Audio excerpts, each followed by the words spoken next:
Hey, what's up, everybody? Welcome to Trust and Believe today. Okay, what I do know is that a lot of people listen to podcasts and they feel like I'm going to learn a big lesson today or I'm going to get filled up with something. But sometimes, for me, I think sometimes it's great just to talk or for me to listen. So I have to give you a little backstory so you understand why I'm just going to talk today.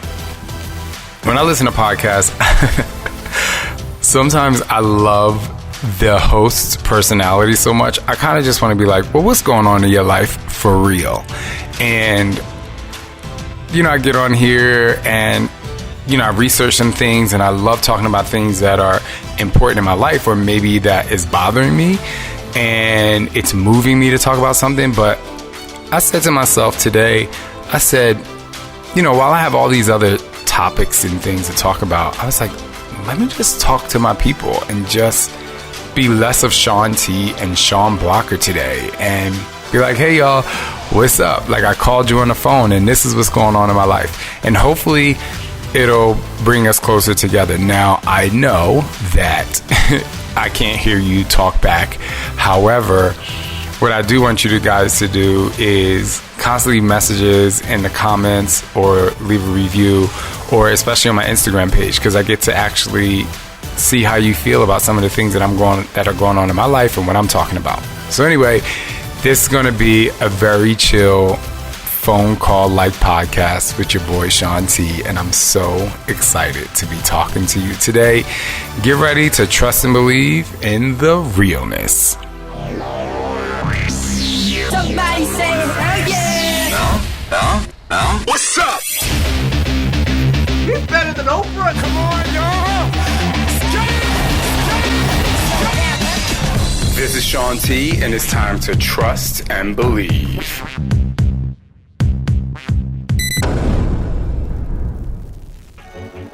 Hey, what's up, y'all? All right, so I think usually when people get on the phone, they say, how are you? And I always find that to be, in America, I find that to be a really interesting question. And the reason why is because when I was about maybe 25 or 26, when I first started traveling internationally and I had to go to different countries and help open up gyms and develop personal training curriculums and group exercise curriculums in different countries when I didn't even speak the language, I would walk in to a gym or I would walk into hang out with some friends and I would say, hey guys, how are you? And one time, one of my friends was like, hey guys, how are you? He literally made fun of my voice and my accents. And he was just like, you Americans always say, hey, how are you?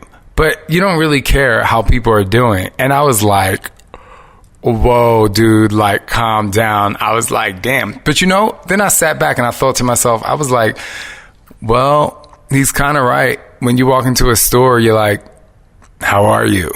To the cashier or or the salesperson. And if they really started telling you about how they were and how maybe their day was so amazing and this is why, or how jacked up their life was, you might be like, what did I just ask for? So anyway, I just think that's really funny, but I'm going to tell you how I am, and I'm going to be very honest. So truth be told is, while my life is going really well, I have a really great marriage, really great connected there. I have really great kids who keep me on my toes. They can be a struggle because they're 3. And I have really great friends. I definitely have a good work environment, great work environment. I love the people I work with. Everything's great, but I'm definitely a little stressed. And it's so interesting. I know a lot of you may have listened to the episode of Trust and Believe with Mel Robbins. If you haven't, you need to go back and listen to it. But I was scrolling through Instagram this morning and I came across one of her posts and I just saw the photo. I actually didn't read the caption and I was like, oh my gosh, I miss her so much. And I sent her a text message and I was like, hey, how are you? And she was like, this year has really flipped everything upside down. And I was like, you know what? You're right. I said, but I'm actually taking a rule out of your playbook. Because you really helped me in a conversation that I had with her about, I guess it was before the pandemic. Wow. It seemed like yesterday. And so I said, I'm driving to Los Angeles tomorrow. Call me. I'll be in a car for 6 hours and let's chat. And I just thought it was really, really interesting that, I was saying to myself how I'm a little bit stressed, but in a good way stressed, kind of. But a friend that reached out and I said, how are you? And I was like, I'm stressed, but I'm good. I'm taking a rule out of your playbook. And she's going through something. And I get to return the favor. And you kind of put things in a perspective on where you are. And so right now, I'm just juggling. I mean, I've had some really horrible things happen this year, with the boat accident, which a lot of you have heard about. But I've also had some really amazing things happen this year in terms of my profession and really trying to navigate my way through lots of turmoil. But then I start to put things into perspective and I'm kind of like, okay, we had the pandemic. And there were a lot of things that happened with the pandemic where the first 3 months we didn't have babysitters and, running a business, the company went virtual and maneuvering our way through that. And then what happened with George Floyd, which really turned into just a really painful time for a lot of people. And then with the pandemic, you have the masks and just everything in the world just became divisive and political, which I think is just so crazy, which you already know how I feel about that. But when I think about all those things that happened, but then I think, well, I did have a really great pivot in my business. I bought an RV with my family, with Scott. We just said, hey, let's do something different. Let's have fun. Scott's making me pay it off of my side hustle. A lot of people don't know I have a side hustle to make more money. And not because my career doesn't help me make money, but Scott's like, you ain't just going to be spending money to be spending money. You need to have a side hustle. I'm like, oh my God, but I love a good side hustle. And then just some other really great work things have happened and again, I have a good marriage and just my life in general is pretty good. And so when I balance out what's happened with what's happened in the world with the pandemic and Black Lives Matter and politics and the election, I'm like, yes, it is really jacked up. But then I look over here and I say to myself, well, these are the things that I created that actually make me feel really good. While life is bad and I'm definitely not ignoring the world, I can also fall back on some of the things that I've done that has kind of changed some things around. And with that, I'll pause and say, and ask you the question, if you were to right now look at everything that the world has given us, but if you balance that out, or if you look at that and you say, okay, well, what have I done so far this year? Where are you on a scale of 1 to 10? I've really been able to pivot and make things better, or I'm really stuck. So 10 being I've been better and 1 being like I'm stuck. And when I should say, started to look at that and look at the gauge, look at where I was on the gauge of I'm doing really good because I made something happen, or I just kind of let the world control me, then it kind of puts things, again, in a perspective to say, well, this is what you can do. This is what you have done. And these are the things that are giving momentum to actually come out of it on top. I've had friends that their weddings have been canceled, vacations, and all the way to people who have lost their job and lost everything and had to move out of their apartment. So had to move back home with their family as grown adults. There's so many things that are happening that while I don't want to ignore that, one of the things that I did is I said, well, how can I make this work? Because if everybody's suffering, that means we're all kind of on a similar playing field. Not to say that, not to say that some people don't have financial issues or so, but even people who, let's say people who may be fine financially. Some people are struggling with domestic issues, like their spouses and them have been arguing more, or they're really stressed because their kids are in school at home. There's a lot. And it's really about, if you take kind of like inventory on how you've actually pivoted and done the best that you can do to look back at 2020 and say, well, it was a pretty jacked up year, but what am I doing to make it the best that it can possibly be? And I don't want to undermine the fact that it's really tough for people, because it is really tough for people. It's not easy.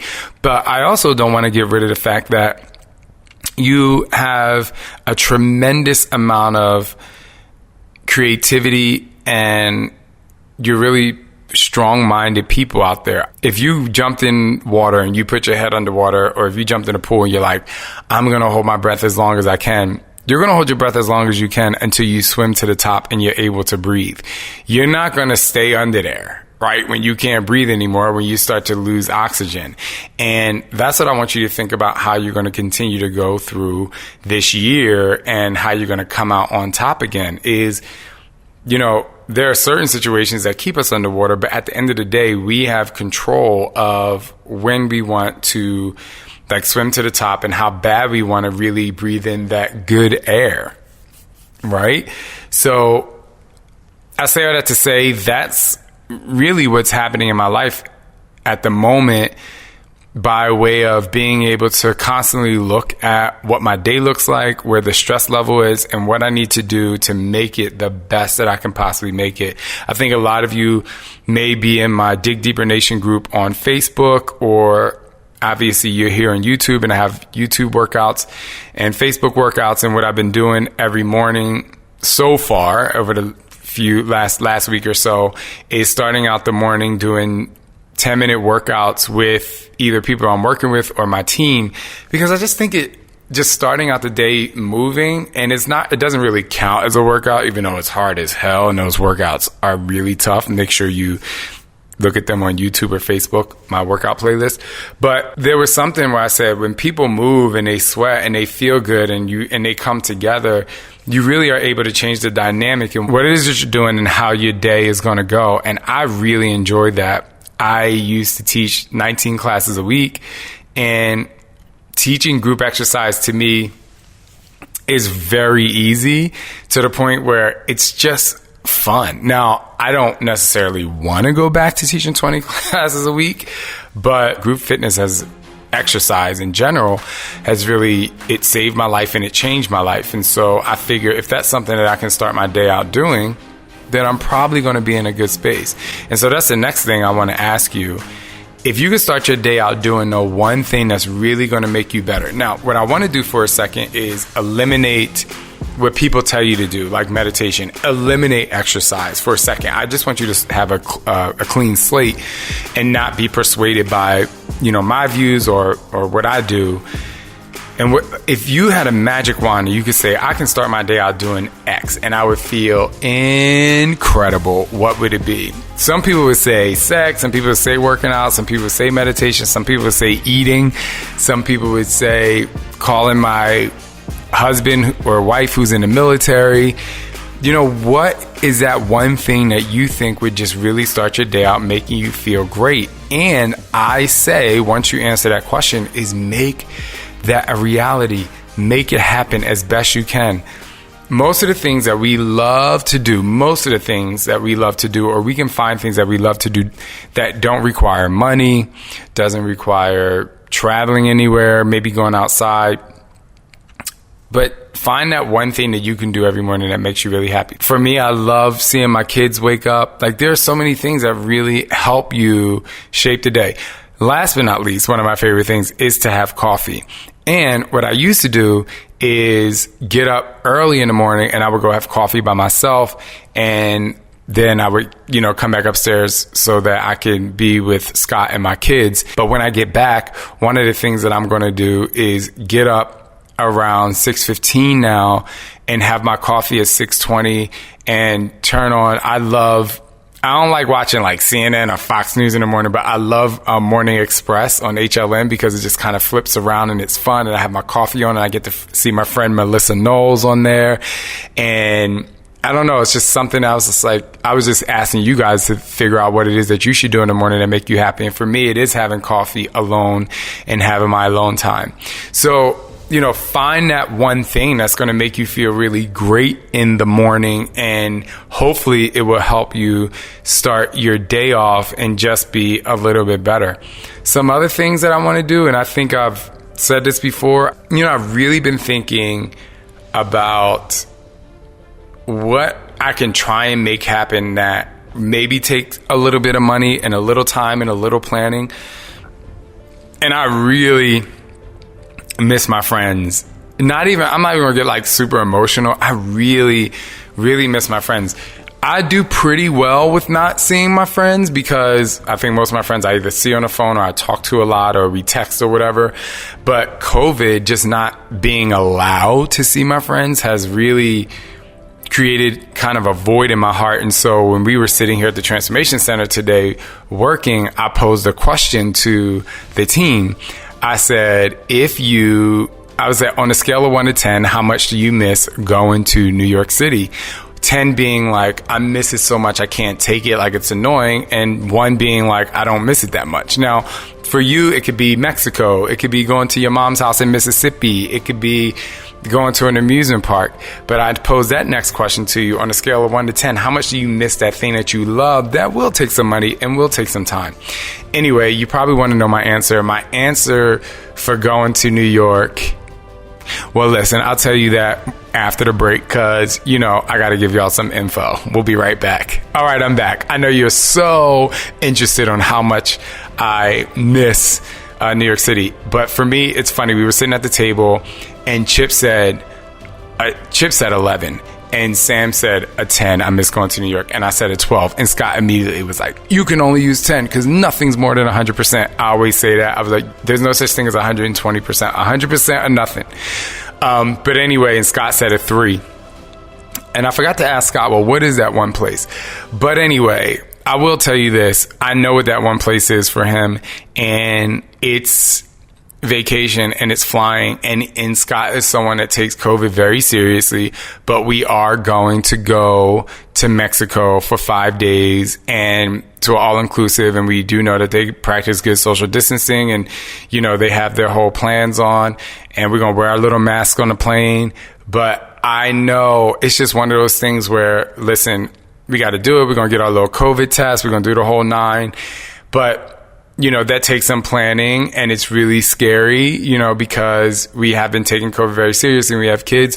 But we were like, listen, we got to do this. We saw some friends go away and they were safe and they, posted that, a lot of these places are just taking it really seriously. And the other thing that I thought was really interesting and a really cool thing to hear, which Alex, who's the producer of this podcast, said is how appreciative people are who are in the service industry and they kind of rely on tips and just the energy of having guests. And these people actually really love their job and seeing people come from another country. So we're going to go to Mexico and I'm really excited about that. So excited. It's going to be really fun. But Scott's really scared to get a COVID test put up his nose. But I said, you're going to have to get over it because we're going to have to do it. Anyway, I just posed that question to you because I want to know, where is it that you want to go? What do you want to do? Even if you're a person that's still quarantined, what are you going to do after the pandemic? And then the last question I have for today is, and this is something I've been really thinking about, I think about this all the time, is how are you going to make yourself healthy? Everyone's been talking about, there's obviously a lot of this and that and the third about the mask. And there is something that a lot of people don't really talk about in addition to health and fitness is how are you making your immune system better? And knowing that our president was in the hospital because he tested positive for COVID. And one of the things that I read that he was on vitamin C, vitamin D, and just different cocktails that actually aid in boosting your immune system.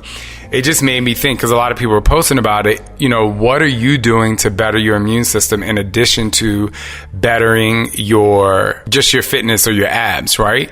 So how are you going to come out this pandemic all the way healthy? And just kind of segueing, that's why I'm really excited to talk to Mel tomorrow on the phone, because not only are we going to talk about, fitness health, but we're going to dive deep into mental health and how those two things really go hand in hand, So anyway, just giving you a little check-in. That's what's been on my mind. That's what I've been thinking. And I really hope that you are all out there keeping yourself healthy internally, fit internally and externally, keeping mental fitness. I definitely have been talking a lot about mental health quite often on my page and on my page's social media, because I just believe that your mental health is just so important. I was actually talking to people and I was saying, if you have a cold or the flu or something like COVID, it's very easy for people to see that you're not well, right? You have a stuffy nose, you have a runny nose, you're fever, you're sweating, you puffy eyes, even if you have allergies. When you're sick, there are all of these things. When you're physically sick, there are all these things that show. So people are like, oh, you need to stay home because your nose is stuffy, or you need to stay home because you're coughing and I can get it, or you need to stay home because your fever is 102, you should be laying down. But for some reason, when it comes to mental health and people say, oh, I'm really stressed, or, I'm having a tough time mentally, they say, oh, go do this and you'll be fine. But they still have to show up to work, and they still have to I say suffer through the day, because mental health is just not looked at as something that's really important. Anyway, I know a lot of you out there suffer with some kind of mental health, well, whether it's from anxiety, depression, just marriage, mental issues, relationship and job, and all of those things matter just as much, if not more, than the common cold, right? I want you to take time to take care of yourselves, take care of your mental health, and just continue to breathe in that good air. And I'm going back again to the conversation I'm going to have with Mel Robbins, because I just believe that when you get on the phone with somebody, a friend or a loved one or a counselor or a therapist, and you're able to talk out these issues and, kind of shoot the ideas back and forth, it really helps you. So don't be afraid to go get help for your mind. I know a lot of people don't see your stress, but it's there and it's validated. Another example that I use is when people have mental health stress. You ever drive down the street in a hot summer day, a straight road, and you see the heat waves and you can see it and you're like, whoa, I can't see it up close, but I can see it far away. I said that what if people who suffer from mental health could, what if they had those waves around their body? People would be like, oh my gosh, that person's sick, or that person's mentally not there. Like, let's help them out. So because those waves don't exist to other people's eyes, make sure they exist to you in your mind. Stay connected to your body, stay connected to your mind. Reach out to someone if you need help, and do some things for the rest of the year that's going to make you feel better. One of the things you can do is join my Dig Deeper Nation group on Facebook. I give weekly workout calendars. There's a ton of accountability, and there's some inspiration, motivational videos that happen every single day. Continue to trust and believe in who you are. Please subscribe if you haven't already. Tell your friends about Trust and Believe, and please leave a review and tell me what you want to know more of, or what you want to talk about more of. And I thank you for listening. I love you for listening, and also for watching. Have an amazing day. My name is Shaun T, and always trust and believe in the power of you.